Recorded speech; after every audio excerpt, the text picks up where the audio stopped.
مرگبار.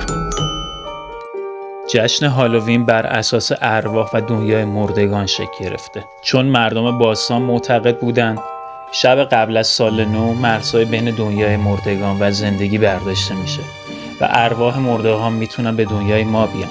برای همین با پوشیدن لباسهای ترسناک و مخصوص و آتش روشن کردن سعی میکردن ارواح شیطانی رو از خودشون دور کنند. اما الان هالووین با مهمانی و دور همی و شوخی‌های بامزه و پوشیدن لباس‌های ترسناک جشن گرفته میشه. خیلی‌ها کدو تنبل رو خالی و روی اون حکاکی میکنن تا به شکل صورت‌های ترسناک در بیاد تا ارواح خبیث رو دور کنن. این مراسم توی کشورهای مختلفی انجام میشه، مثل ایرلند شمالی که تحت عنوان جشن سوئون همراه آتشبازی و خوردن کیک‌های خوشمزه کشمشی و میوه‌ای انجام میشه و از سنت‌های اصلی این مراسم. ژاپن، مراسم هالووین در ژاپن فستیوال 3 روزه است که در ماه اوت برگزار میشه. نمایش رقص‌های سنتی با لباس‌های مخصوص یکی از مراسمات اصلی در هالووین ژاپنه. ژاپنی‌ها برای آرامش روح نیاکانشون و همچنین راهنمایی آنها در روز رستاخیز فانوس‌های روشن می‌کنن. این فانوس‌ها رو روی آبگیرها و رودها می‌ذارن که توی شب منظره دیدنی رو می‌سازه. هالووین در شهر سیلیم شهری نزدیک به بوستونه.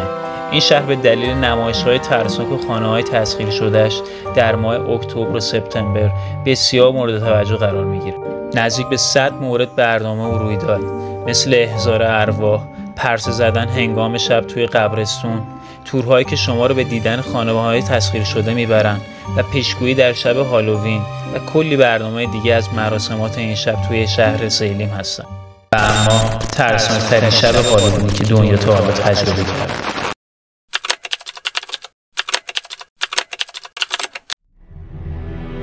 این جشن شیرین به یکی از تلخ‌ترین شب‌های کره جنوبی تبدیل شد. جشنی که قرار بود با شادی و خوشحالی برگزار بشه، ولی با فریاد، مرگ، گریه و کیسه‌های جنازه تموم شد.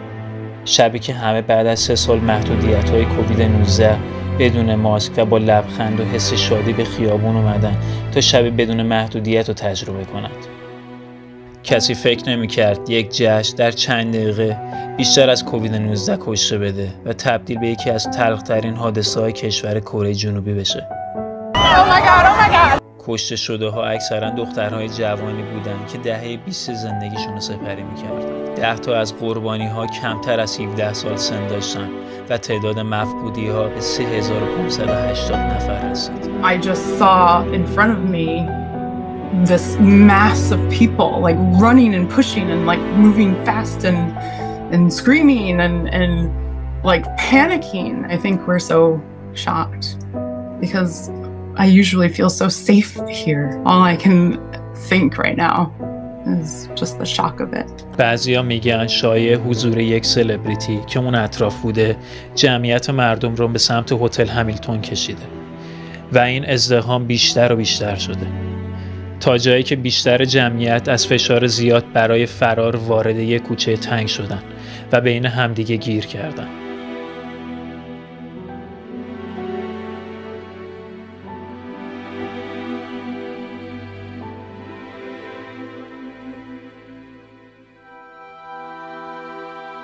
I reached, I saw both of my friends' hands. Yerim Kim, she was at the bottom, and I just was grabbing her hand saying, I'm gonna get you out. But then she disappeared.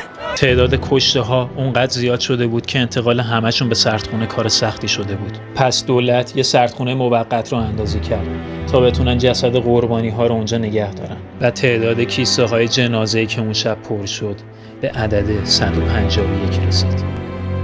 بین تمام کشته شده ها 4 نفر از هموطن های ما هم وجود داشتند.